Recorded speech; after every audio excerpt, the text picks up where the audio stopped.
Break के बाद आपका स्वागत है। तो 3 नगर निगम के लिए वोटिंग की प्रक्रिया चल रही है। लगातार न्यूज 18 पर आप एक एक वो तस्वीर देख रहे हैं जो हमारे सहयोगी ग्राउंड जीरो से पहुंचा रहे हैं।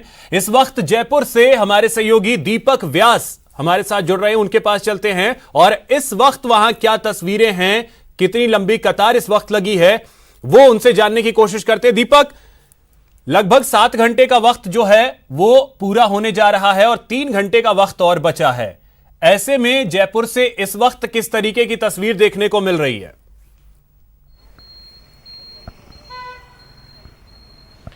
देखिए अभिषेक, अभी तक जो आंकड़ा सामने आया है दोपहर 1 बजे तक का, वो लगभग 34% मतदान की जानकारी सामने आई है कि 34% के करीब मतदान हुआ है। और एक तरीके से लोकतंत्र के अंदर यदि इतना कम मतदान यदि इतने लंबे वक्त के अंदर होता है, इतने कई घंटे बीतने के बाद भी होता है, तो इसे ठीक नहीं कहा जा सकता। और ऐसे में लोगों को भी अपनी जो जिम्मेदारी है, उनकी लोकतंत्र में भूमिका है, उसको समझते हुए बाहर निकलना चाहिए और मतदान के लिए आना चाहिए। यदि जयपुर में हम मतदान केंद्रों की स्थिति की बात करें तो यहाँ पर कोई खास जो लंबी कतारें हैं वो कुछ यहाँ पर नहीं है, क्योंकि इस बार कोरोना का दौर था, तो ऐसे में मतदान केंद्रों की संख्या बढ़ाई गई है। इसके अलावा सोशल डिस्टेंसिंग का ध्यान भी रखा जा रहा है। और साथ में एक बात यह भी है कि पिछली बार जब जयपुर में निकाय के चुनाव हुए थे सन 2014 में, तब 91 वार्ड जयपुर में होते थे, लेकिन अब की बार जो वार्ड्स की संख्या है वो बढ़ा दी गई है। वार्ड 250 हो चुके हैं, 2 नगर निगम में बढ़ चुका है, एक पे 100 और दूसरे में 150 वार्ड है। तो आज 150 वार्ड्स के लिए यहाँ पर चुनाव हो रहे हैं। जयपुर में अधिकांश स्थानों पर कोई खास लंबी कतारें देखने को नहीं मिली है। हालांकि कुछ एक इलाके ऐसे हैं जहां पर लोग दोपहर के वक्त अब निकलना शुरू हुए हैं। अभी कुछ देर पहले हमने हमारे दर्शकों को जयपुर के मानसरोवर इलाके का हाल दिखाया था। वहां पर दोपहर करीब 1 बजे तक, सवा बजे तक कोई ज्यादा खास भीड़ नहीं थी, लेकिन बाद में जो मतदाता हैं वो बाहर निकलने लगे हैं। चूंकि रविवार का दिन भी है, तो ऐसे में सरकारी छुट्टी जरूर है और इसके अलावा जो निजी कंपनियों में काम करने वाले लोग हैं उनकी भी छुट्टी है। तो ऐसे में अब लोग दोपहर के वक्त में निकल रहे हैं। इसके अलावा महिलाएं खासतौर पर अपने घर का रोजमर्रा का जो उनका कामकाज है, घर का काम है, वो निपटाकर अब वोट डालने के लिए निकल रही है। तो ऐसे में उम्मीद जताई जानी चाहिए कि जो जिस तरीके से स्थिति हेरिटेज नगर निगम के चुनाव में देखने को मिली थी, यानी कि करीब 57% मतदान हुआ था, ऐसे में ये मतदान का प्रतिशत बढ़ना चाहिए। लोगों को भी अपनी जिम्मेदारी समझनी चाहिए। लेकिन अभी तक जो आंकड़ा सामने आया वो 1 बजे तक का आया था। उस 1 बजे तक के आंकड़े के अंदर महज 34% मतदान हुआ था और ऐसे में बाकी बचे हुए 4.5 घंटे यानी कि 5:30 बजे तक मतदान होगा, तब क्या आंकड़ा सामने आएगा ये अब देखने वाली बात होगी। बिल्कुल। तो दीपक, इसे किस तरीके से देखा जाए, क्योंकि अगर वोट परसेंटेज इतना कम होता है और वक्त जो है वो आधे से ज्यादा वक्त बीत चुका है, तो ऐसे में वजह क्या है? क्या कोरोना का सबसे ज्यादा डर, या फिर लोगों का उत्साह कम अपने शहर की सरकार को चुनने के लिए, या उस लेवल पे शायद जागरूकता नहीं फैलाई गई?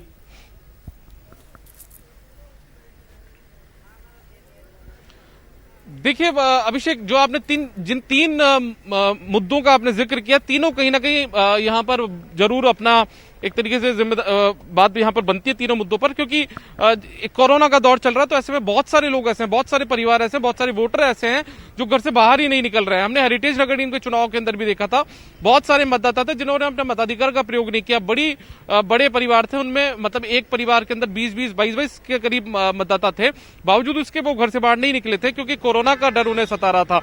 ऐसे में इस बात की भी समझने की जरूरत है कि यदि यहाँ पर जिस तरीके से प्रशासन ने सोशल डिस्टेंसिंग का ध्यान रखते हुए मतदान की व्यवस्था की है, बाकायदा यहाँ पर लोगों को बैठाया गया है। आप ये खुद देखिए यहाँ पर कि सैनिटाइजर हाथ में लेकर जो महिलाएं हैं, जो महिला कर्मचारी हैं, उनको बैठाया गया है। और ऐसे में ये यहाँ पर जो भी मतदाता आ रहा है उसका पहले यहाँ पर सैनिटाइजर से उसका हाथ साफ करवाया जा रहा है। तो ऐसे में प्रशासन की तरफ से जब पुख्ता व्यवस्था है, इस तरीके से व्यवस्था की गई है। आप ये खुद देखिए ये तस्वीरें, जब प्रशासन कोरोना से बचाव को लेकर इंतजाम पूरे कर रहा है, तो इसमें लोगों की भी जिम्मेदारी बनती है कि वो बाहर निकले, अपने मताधिकार का उपयोग करें। जिस बात का आपने जिक्र किया कि जागरूकता, निश्चित तौर पर जागरूकता की कमी साफ तौर पर देखी जा सकती है।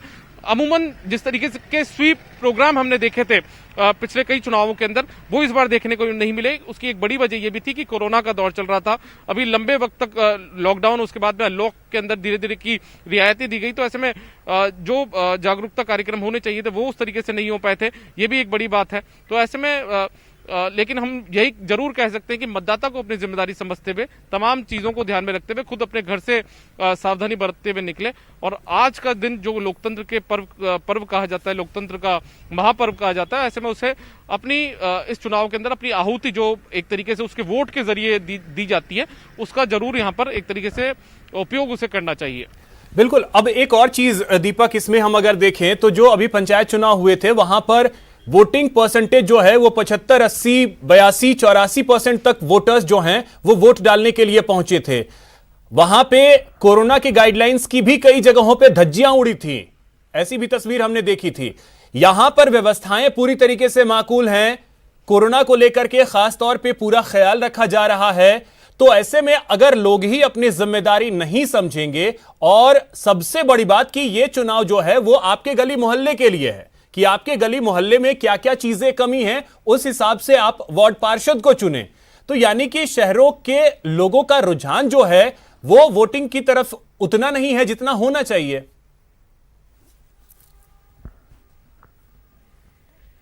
अभिषेक, बिल्कुल हम लोग आम बोलचाल की भाषा में इस बात का जिक्र भी करते हैं और आमतौर पर जो बातचीत होती है चुनावों के दौरान तो ये बातचीत भी की जाती है कि शहरों के जो लोग होते हैं वो अपने मताधिकार का प्रयोग कम करते हैं। शहरों के लोग जो ज्यादा पढ़े लिखे लोग होते हैं वो अपने एक तरीके से उनमें जागरूकता कम देखने को मिलती है एक तरीके से वोटिंग को लेकर, जबकि जो ग्रामीण इलाके के लोग हैं वो ग्रामीण इलाके के लोग ज्यादा मतदान करते हैं। और यही वजह है कि पंचायतों के चुनाव के अंदर 75% के आसपास की वोटिंग हो जाती है। और जब शहर की सरकार चुनने की बात आती है, जहां पर राज्य निर्वाचन आयोग खुद बैठता है, जहां पर प्रदेश की सरकार बैठती है, वहां पर हेरिटेज नगर निगम में जब 100 वोट्स के लिए मतदान होता है तो महज 57% मतदान होकर रह जाता है। और जबकि यहां से बेहतर स्थिति, राजधानी से बेहतर स्थिति जोधपुर की होती है और जोधपुर से बेहतर स्थिति कोटा की देखने को मिलती है। वहां पर मतदान का प्रतिशत जो राजधानी है उससे ज्यादा देखने को मिलता है। तो ऐसे में इससे इनकार नहीं किया जा सकता कि जो शहर होते हैं, जो फिर जो हम कहें कि जो शहरी मतदाता हैं, वो यहाँ पर अपने मताधिकार का प्रयोग करने में थोड़े उतने जागरूक नजर नहीं आते हैं जितने कि ग्रामीण परिवेश के लोग होते हैं। तो अब ऐसे में दीपक एक चीज और भी महत्वपूर्ण है, इसके पीछे आखिर वजह क्या हो सकती है? क्या, क्योंकि इन वजहों को तलाशना तो जरूरी है, क्योंकि अगर आप लोकतंत्र को मजबूत करना चाहते हैं तो आपको वोट डालना ही पड़ेगा। कल के डेट में अगर आपके गली मोहल्ले में कोई काम नहीं होता है तो आपको यह कहने का अधिकार नहीं होगा किसी के पास जाकर के कि हां मेरे गली मोहल्ले की स्थिति बेहतर नहीं हुई। आप जब वोट ही नहीं करेंगे, आप वार्ड पार्षद को चुनने में अपनी भूमिका ही नहीं निभाएंगे, तो फिर आपको किस मुंह से आपको कहने का अधिकार नहीं होगा। देखिए अभिषेक, जो बात आप कर रहे हैं वो सुबह हम लगातार यही बात कहते आ रहे हैं कि जब आप अपने मताधिकार का प्रयोग नहीं करते हैं तो जो चुनकर जो जनप्रतिनिधि आता है उसे आप गाली देने के अधिकार भी नहीं होते। मतलब आमतौर पर ऐसा कहा जाता है कि आप उसे कुछ कहने के अधिकार भी खो चुके होते हैं, क्योंकि जब आप एक तरीके से आपका अधिकार होता है कि आप अपने इलाके के लिए बेहतर और श्रेष्ठ जो व्यक्ति है उसको चुने। एक तरीके से लोकतंत्र में आपको विकल्प दिए जाते हैं कि आप इतने विकल्प आपके सामने हैं। यदि आप खुद चुनाव लड़ना चाहते हैं तो आप खुद जाकर चुनाव लड़ सकते हैं, यदि आप अपने इलाके को बेहतर बनाना चाहते हैं। तो ऐसे में कई ऑप्शन लोकतंत्र हमें देता है, लेकिन बावजूद इसके जो लोग हैं वो अपने मताधिकार का प्रयोग यहाँ पर नहीं करते हैं। वैसे में यदि इसको सुधारने की बात की जाए तो लोगों को खुद को जागरूक होना होगा।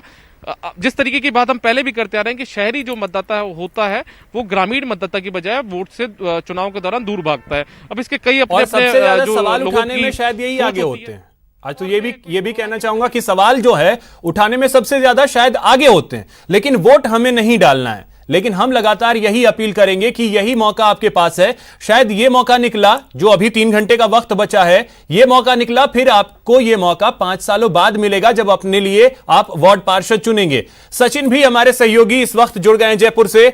सचिन, आपके पास आ रहा हूं। आप इस वक्त किस बूथ पर मौजूद हैं और वहां की तस्वीरें क्या कह रही हैं कि वोटरों में उत्साह कितना दिख रहा है इस वक्त वहां?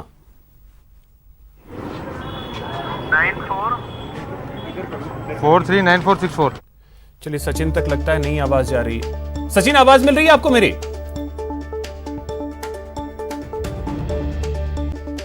नहीं लगता है सचिन तक आवाज नहीं पहुंच पा रही है, लेकिन उनसे जुड़ेंगे और जानने की कोशिश करेंगे क्योंकि वो दूसरे मतदान केंद्र पर हैं, वहां की स्थिति क्या है। क्योंकि अमूमन जिस तरीके से सुबह से तस्वीरें आ रही थी वो ये बता रही थी कि वोटरों में उत्साह दिख रहा है, क्योंकि कई बुजुर्ग महिलाएं, बुजुर्ग पुरुष जो हैं वो सभी पहुंच रहे थे। फर्स्ट टाइम वोटर्स पहुंच रहे थे, तो ऐसे में वो तस्वीरें जो हैं वो उत्साह बढ़ाने वाली थी। लेकिन अब जब मतदान का प्रतिशत सामने आता है तब लगता है कि आखिर क्या वजह है कि लोग जो हैं वो अपने मत को लेकर के उतने उत्साहित नहीं हैं जितना शायद उन्हें होना चाहिए। अब देखिए, इन तस्वीरों को देख करके आप अंदाजा लगा सकते हैं कि ये बुजुर्ग महिला जो कितनी मुश्किलों से वोट डालने पहुंची हैं। सचिन, आपके पास आ रहा हूं। सचिन, आप इस वक्त किस बूथ पर मौजूद हैं और वहां क्या तस्वीरें इस वक्त देखने को मिल रही हैं?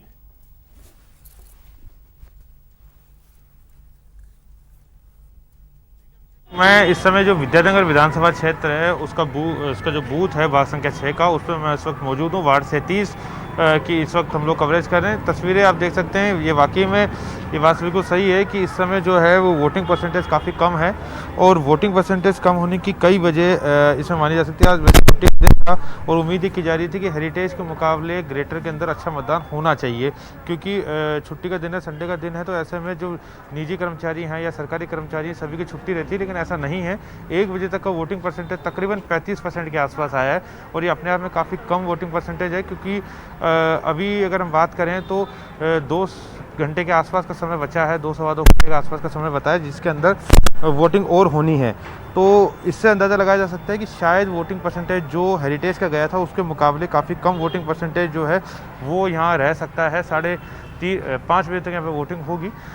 लेकिन छुट्टी का दिन होने के बावजूद अगर वोटिंग परसेंटेज गिर रहा है तो कहीं ना कहीं ये एक बड़ा सवाल है कि क्या शहरी मतदाता निकाय चुनावों में अपनी सरकार चुनने के लिए इंटरेस्टेड नहीं है या वो घर आकर वोट नहीं देना चाहता, उसका विश्वास इस पूरी व्यवस्था से उठ गया है। तो लेकिन फिर भी अभी 3 घंटे का समय भी कम से कम बचा हुआ है, तो मान के चला जा रहा है कि 50% को तो कम से कम ये वोटिंग परसेंटेज पार करेगा। हालांकि 61% के आसपास की वोटिंग थी, हेरिटेज में 60-61%, उस आंकड़े को छू पाएगा या नहीं छू पाएगा ये कहना अभी फिलहाल हम कह सकते हैं कि थोड़ी जल्दबाजी होगी। लेकिन मान के यही चला जा रहा है और अभी भी लगातार जो लोगों से अपील की जा रही है, हम भी लोगों से अपील कर रहे हैं कि घरों से निकलिए और वोट दीजिए, वोटिंग परसेंटेज को बढ़ाइए। हेरिटेज का जो वोटिंग परसेंटेज था उसके मुकाबले ग्रेटर का वोटिंग परसेंटेज उसका कम से कम आसपास होना चाहिए, क्योंकि आज छुट्टी का दिन है और इसका फ़ायदा होना मिलना चाहिए था। मान के यही चला जा रहा था कि संडे का अवकाश है, निजी और सरकारी सभी दफ्तर बंद रहेंगे जयपुर शहर के, तो ऐसे में लोगों का वोटिंग परसेंटेज ज़्यादा बढ़ेगा। लेकिन अभी तक जो 35% के आसपास 1 बजे तक का वोटिंग परसेंट आया है उससे ये कहा जा रहा है कि शायद हेरिटेज के मुकाबले वोटिंग परसेंटेज कम रहेगा। लेकिन कितना कम रहेगा ये अभी कहना जल्दबाजी होगी और अभी भी यही कोशिश की जा रही है सभी की तरफ से, जितने भी कैंडिडेट है वो चाहते हैं कि ज़्यादा से ज़्यादा वोट डालें, उनके पक्ष में वोट डालें। तो ऐसे में अगले जो 2 घंटे या 3 घंटे का जो समय बचा है वो काफ़ी महत्वपूर्ण होगा, क्योंकि आधे से ज़्यादा समय बीत चुका है और वोटिंग परसेंटेज गया है 35%। अब मात्र 3 घंटे बचे हैं, ऐसे में 3 घंटे में क्या वोटिंग परसेंटेज जो है बिल्कुल सचिन, ऐसा तो है नहीं कि अब अगले 3 घंटे और 2.5 घंटे का वक्त बचा है, इस 3 घंटे में कोई 35 से 40% वोट हो जाएगा कि वो 60-65% वोटिंग हो जाएगी, ऐसा भी तो संभव है नहीं। बिल्कुल अभिषेक, यही बात मैं कह रहा हूँ कि अगले 3 घंटे में 35% वोट हो जाए या 30% वोट हो जाए ऐसा संभव नहीं है, क्योंकि सुबह से लेकर 7:30 बजे से लेकर अगर 1 बजे तक का देखा जाए तो 6 घंटे के आसपास का समय हो जाता है। और इतने में जब 35% हुआ है तो अगर 3 घंटे की हम बात करें तो उसका आधा परसेंटेज के आसपास रहने की उम्मीद है। तो ये मान के चला जा रहा है कि 50 से 55% के आसपास जो है वोटिंग परसेंटेज जयपुर नगर निगम ग्रेटर का रहेगा। और देखिए, सबसे बड़ी बात थी कि कहा यह जा रहा था कि संडे का दिन है, ऐसे में वोटिंग परसेंटेज ग्रेटर का ज़्यादा रहेगा, लेकिन कुछ लोग ये भी कह रहे थे कि जो हेरिटेज है वहाँ पर अल्पसंख्यक की जो आबादी है वो कहीं ना कहीं बहुत ज़्यादा है और वो वोट करने में ज़्यादा विश्वास करती है। कहीं ना कहीं देश में जो इस तरह की माहौल है, प्रदेश में कांग्रेस सरकार है, तो ऐसे में बढ़ चढ़ के जो है हम कह सकते हैं कि एक समुदाय विशेष के लोगों ने वोट परसेंटेज को बढ़ाया है। हेरिटेज में एक बहुत बड़ी जो तबका है, बहुत बड़ी जो आबादी है वो समुदाय विशेष से आती है, ऐसे में वहाँ वोटिंग परसेंटेज ज़्यादा रहा था। लेकिन ग्रेटर के अंदर ऐसा नहीं है, शहरी लोग हैं, 4 दीवारी से बाहर के रहने वाले लोग हैं, जो शायद हम कह सकते हैं कि अपने में रहना ज़्यादा विश्वास करते हैं। 4 दीवारी का एक अलग माहौल होता है, 4 दीवारी में लोग अभी भी एक दूसरे से जुड़े हुए हैं। ऐसे में वोट करने के लिए समूह में निकलते हैं, पूरे परिवार के साथ वोट करने के लिए निकलते हैं, आस पड़ोस के लोगों को लेकर वोट करने के लिए निकलते हैं। ये चार दीवारी का कल्चर है, राजस्थान की, जयपुर की संस्कृति है। लेकिन हम बात करते हैं ग्रेटर, तो ग्रेटर एक ऐसा क्षेत्र है जहाँ पर एकल परिवार ज़्यादा रहते हैं, दूर दूर परिवार ज़्यादा रहते हैं, खुले में लोग रहना ज़्यादा पसंद करते हैं, अपने में लोग रहना ज़्यादा पसंद करते हैं। शायद यही वजह है कि ग्रेटर का वोटिंग परसेंटेज जो है वो काफ़ी कम है। और जिस तरह अच्छा, एक और चीज़ है सचिन, अगर इस तरीके से वोट परसेंटेज कम रहते हैं, यानी सचिन एक चीज़ और है कि अगर इस तरीके से वोट परसेंटेज कम रहते हैं तो जो प्रत्याशी हैं शायद उनकी 2 रातों की अगली, क्योंकि काउंटिंग 3 को होना है, आज की रात और कल की रात, दोनों रात की नींद तो उड़ी रहेगी।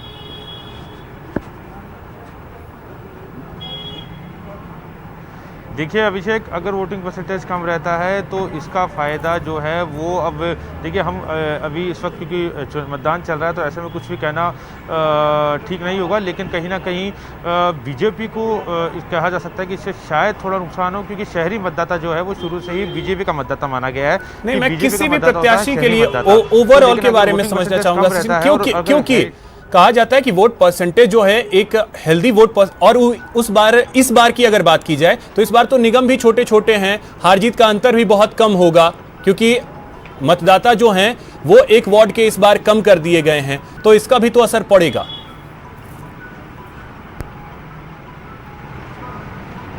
देखिए बिल्कुल वोटिंग परसेंटेज का फ़र्क यहाँ पे पड़ेगा। वोटिंग परसेंटेज की वजह से कहीं ना कहीं लोगों के अंदर ये नुकसान होगा, क्योंकि देखिए ज़्यादा से ज़्यादा लोग जब वोट देने के लिए निकलेंगे तो जो प्रतिस्पर्धा है वो बराबर की होगी। अगर लोग वोट कम घरों से कम निकलते हैं, वोट परसेंटेज कम रहता है, तो कहीं ना कहीं जिस तबके के या जो मतदाता लोगों को घरों से बाहर ला पाया, जो प्रत्याशी घरों से बाहर ला पाया अपने लिए वोट करने के लिए कन्विंस करके, अगर वो उसको वोट देते हैं तो कहीं ना कहीं उसको फ़ायदा होगा। तो सभी के लिए आपने बिल्कुल सही बात कही कि जो परिणाम होगा, जो 3 तारीख को परिणाम आने हैं और आज 1 तारीख हो गई, यानी तकरीबन जो 24 से 48 घंटे का जो समय है वो काफ़ी मुश्किल होगा सभी प्रत्याशियों के लिए। उनके लिए ये विचार करना, ये सोचना कि क्या वो जीतेंगे या हारेंगे, क्योंकि वोटिंग परसेंटेज अगर कम रहता है तो इसकी वजह से डर सबको रहेगा। ये बात आपकी बिल्कुल सही है, लेकिन कहीं ना कहीं चौंकाने वाली बात है कि छुट्टी का दिन होने के बाद भी और ग्रेटर के लोग जो हैं वो माना जाता है कि ज़्यादा पढ़े लिखे लोग होंगे, क्योंकि एकल परिवार ज़्यादा होते हैं, ज़्यादा समझते हैं लोकतंत्र को, नौकरी पेशा लोग ज़्यादा होते हैं, तो ऐसे में माना जा रहा था। और शायद यही वजह थी कि ग्रेटर को संडे के दिन रखा गया, छुट्टी का दिन चुना गया था ग्रेटर के लिए, लेकिन छुट्टी होने के बावजूद लोग घरों से नहीं निकले हैं। हम यही अपील करेंगे न्यूज़ 18 के माध्यम से भी कि अभी भी काफ़ी समय बचा हुआ है, घरों से निकले और वोटिंग परसेंटेज को बढ़ाए। ग्रेटर से ज़्यादा वोटिंग हेरिटेज से ज़्यादा वोटिंग परसेंटेज ना रहे, लेकिन कम से कम उससे कम भी ना हो, उसके आसपास का वोटिंग परसेंटेज ग्रेटर का होना चाहिए। हम भी यही अपील करते हैं लोगों से कि अपने घरों से बाहर निकलें। बिल्कुल सचिन, अब ऐसे में देखिए जो सुबह से हमारी भी ये अपील रही है अपने दर्शकों से कि वो अपने घरों से निकलें और वोट करें, क्योंकि 5 साल बाद ही निगम के फिर चुनाव होगा और वो अपने अपने वार्ड पार्षद को चुन पाएंगे। लेकिन इस बीच सचिन और दीपक आप हमारे साथ जुड़े रहें। कुछ मतदाता जो मत डालने के लिए पहुंचे, कुछ मतदाता जिन्होंने अपने मताधिकार का प्रयोग कर लिया, उसके बाद उनकी क्या कुछ प्रतिक्रियाएं थी वो जरा सुनाते हैं पहले। वोट कास्ट हमारा अधिकार नहीं है, हमारा फर्ज भी है। अपने क्षेत्र की विकास के लिए, अपने देश के विकास के लिए हर इंसान को वोट करना चाहिए। मैं सबसे अपील करता हूं अच्छे कैंडिडेट का चुनाव करें, वोट कास्ट करने की, क्योंकि हमें अपनी सरकार चुननी है, हमें इसलिए यह हर नागरिक का अधिकार है। सर यहाँ पे जो हमारे कॉलोनी के विकास के लिए जो हमने अभी वोटिंग कर रहे हैं उसके लिए कर रहे हैं। देश से बड़ा कोई काम नहीं और वोट से बड़ा मैं नहीं मानती कि घर के कोई काम है। घर के काम तो सारे दिन ही करते हैं, रोज ही करते हैं, वोट तो रोज नहीं डलते। शहर की सरकार है और इसको ज़्यादा महत्व देना चाहिए, क्योंकि काम जो शहर के होंगे वो यही करेंगे। यहाँ पे सैनिटाइजर की सुविधा है, जो मास्क लगा के नहीं आ रहे हैं उनको मास्क दिए जा रहे हैं, तो सारी अच्छी सुविधाएं हैं। तो ये कहूँगा कि सबको मतदान करना चाहिए, ये व्यक्तिगत अधिकार है, मौलिक अधिकार है, उसका पूर्ण रूप से आप प्रयोग करें। यही आपको समय मिलता है कुछ कि आप अपनी राय और अभिव्यक्ति खुलकर अभिव्यक्त कर सकें। इसके लिए हम जल्दी उठ के जल्दी काम करके आए हैं और पहला हक हमारा यही है कि मतदान करें। आई थिंक ये आपका राइट है, तो आपको जाना चाहिए, अपना लीडर चूज करना चाहिए और सुबह सोने से कुछ नहीं होगा, उठ के वोट करके आओ। सब लोगों को जल्दी से जल्दी उठ के और यहाँ पे यथाशीघ्र अपना वोट कास्ट करके घर जाना चाहिए। सुबह भीड़ कम रहती है, सीनियर सिटीजन्स को तो खास तौर से सुबह जल्दी आना चाहिए। दिन में भीड़ हो जाएगी तो थोड़ा सा तकलीफ बढ़ जाएगी। ये बहुत जरूरी है, एक तो पर्यावरण के लिए जरूरी है, सड़कें वगैरह बनेगी और आपके नल पानी सुविधाएं जो जितनी भी हैं वो अच्छा कैंडिडेट होने से उसकी सब विकास अच्छा होगा, क्षेत्र का विकास अच्छा होगा।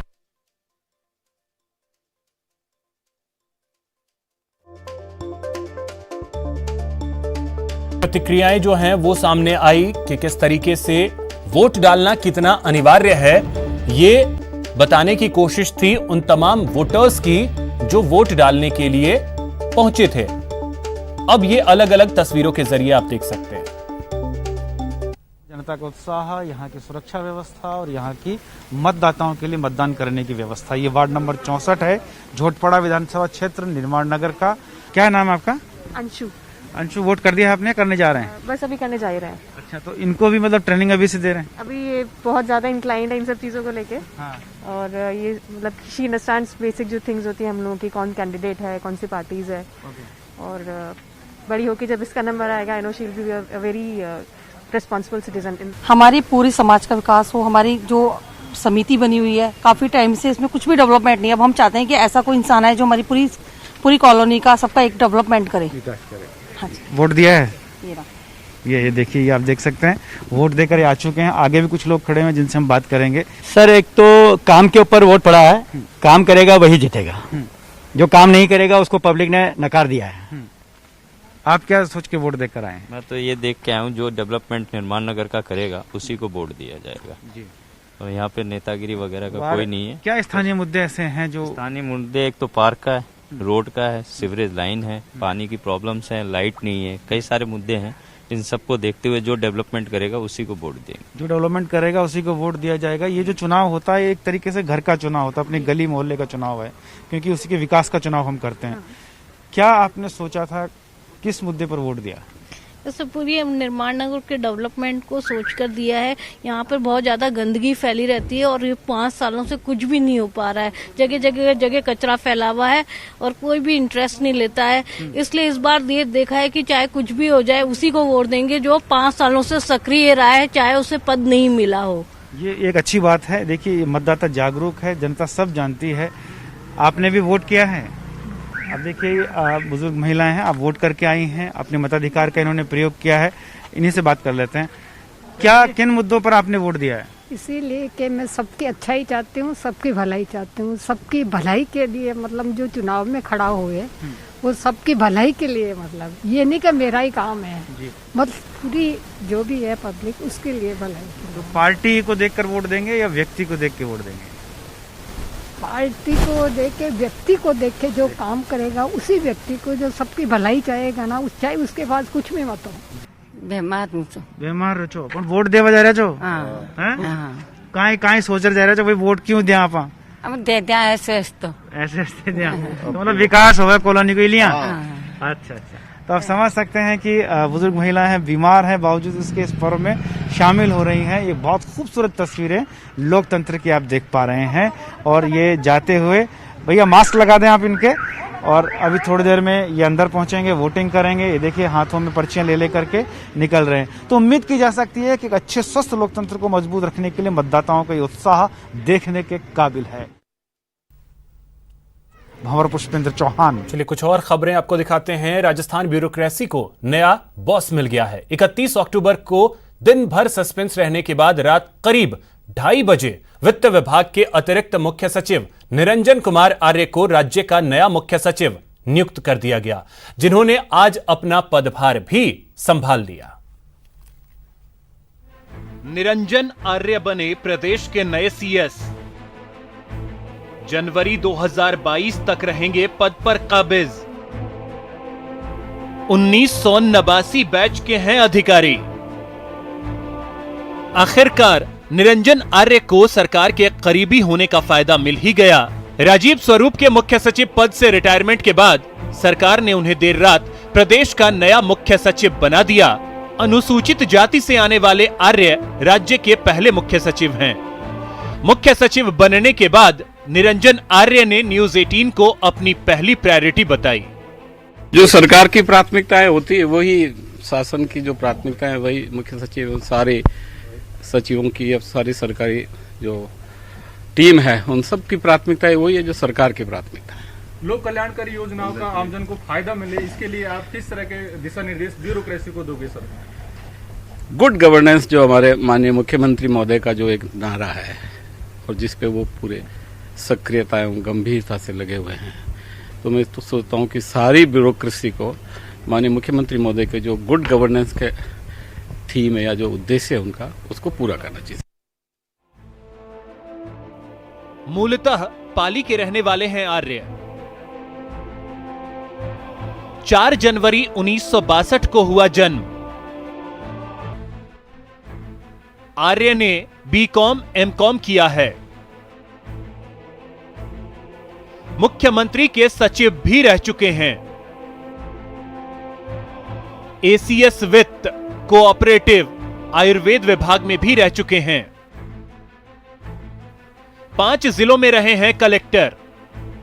सरकार ने 8 आईएएस अफसरों की वरिष्ठता लांघकर निरंजन कुमार आर्य को ब्यूरोक्रेसी का नया मुखिया बनाया है। नए मुख्य सचिव की नियुक्ति को लेकर सचिवालय में दिन भर गहमागहमी रही। पहले मुख्य सचिव के सेवा विस्तार का इंतजार होता रहा। हालांकि शाम तक जब केंद्र से कोई जवाब नहीं आया तो नए मुख्य सचिव की नियुक्ति को लेकर सरकार में मंथन शुरू हो गया। रात करीब 2:30 बजे वित्त विभाग के अतिरिक्त मुख्य सचिव निरंजन कुमार आर्य को राज्य का नया मुख्य सचिव नियुक्त कर दिया गया। न्यूज़ 18 राजस्थान के लिए जयपुर से प्रेम मीणा की रिपोर्ट।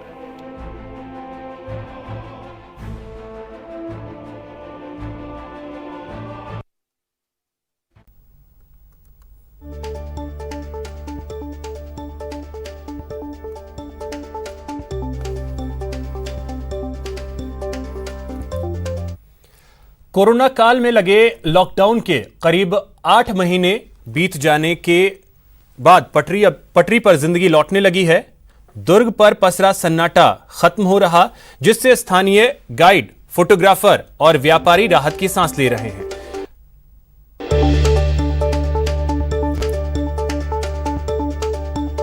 राजस्थान ग्रीन बिल्डिंग के क्षेत्र में बेहतर काम कर रहा है और इसके लिए राजस्थान को एक सम्मान भी मिला है। इस बेहतर सम्मान के हकदार हैं नगरीय विकास विभाग के वो तमाम अधिकारी और कर्मचारी जिनका नेतृत्व कर रहे हैं भास्कर सावंत साहब। हमारे साथ में भास्कर सावंत जी हैं जिन्होंने ये अवार्ड ग्रहण किया है। सर, किस तरह से हम लोग ग्रीन बिल्डिंग पर काम कर रहे हैं और राजस्थान को ये अवार्ड मिला है, किस मायने में कितना अहम माना जाए सर इसे? मेरा मानना है कि एक बहुत अच्छा संकेत है और अच्छे कदम हमने उठाए हैं और एक महत्वपूर्ण कदम इसलिए भी मैं मानता हूं कि पर्यावरण की दृष्टि से हर नागरिक को इसे अपनाना चाहिए। इसमें मूल जो संकल्पना कॉन्सेप्ट ये है कि जो भवन बनाते हैं वो बनाई इस तरह से कि दिन भर नेचुरल जो लाइट आती है उस रोशनी का भरपूर उपयोग हो, पानी का इसमें सदुपयोग हो, तो बिजली पानी के बचत और हरियाली का निर्माण और इसमें वेंटिलेशन इस तरह से रहे कि इसमें जितने भी लोग रहते हैं उनके हेल्थ के दृष्टि से भी वो भवन अच्छा बने। तो ये भवन बनाते वक्त ये चीज़ें ध्यान रखी जाए तो आने वाले 100 साल तक वो भवन जो है उसकी एनर्जी एफिशिएंसी अच्छी रहेगी और उसके मल्टीपल बेनिफिट्स मिलेंगे। तो ये एक बहुत महत्वपूर्ण कदम है पर्यावरण के दृष्टि से, ये एक अच्छा योगदान अपना हो सकता है और उसी दिशा में हमने जो कुछ कदम उठाए और उसको सराहा गया है, तो अब हमारी जिम्मेदारी बनती है कि इन चीज़ों को और भी हम आगे ले जाएं। इसकी मैं तो मानता हूँ छोटी सी बिगिनिंग हो गई है टाउन प्लानर्स की और राजस्थान हाउसिंग बोर्ड के इंजीनियर्स की। हमने कुछ बैचेस ट्रेन किए हैं ताकि उनके दैनंदिन कार्य में उनके मन में हमेशा ये विचार रहना चाहिए, तो उनके तक ये विचार पहुंचे तो वो ग्रेजुअली नीचे तक ये विचार पहुंचेगा कि किस तरह से एनर्जी एफिशिएंट और वाटर एफिशिएंट और बेटर वेंटिलेटेड मकान हम बनाए, भवन हम बनाए। निश्चित रूप से कोई भी चीज़ की प्रशंसा होती है सही काम के लिए तो अच्छा ही लगता है और मोटिवेशन प्राप्त होता है और हम मोटिवेटेड फील हो रहे हैं। और हमने जो भी छोटे छोटे कदम, जैसे बिल्डिंग बायलॉज में कोई ग्रीन बिल्डिंग बनाता है तो उसको इंसेंटिव FAR देने की व्यवस्था कर दी है। राजस्थान टाउनशिप पॉलिसी में फिलहाल इतना ही। नमस्कार।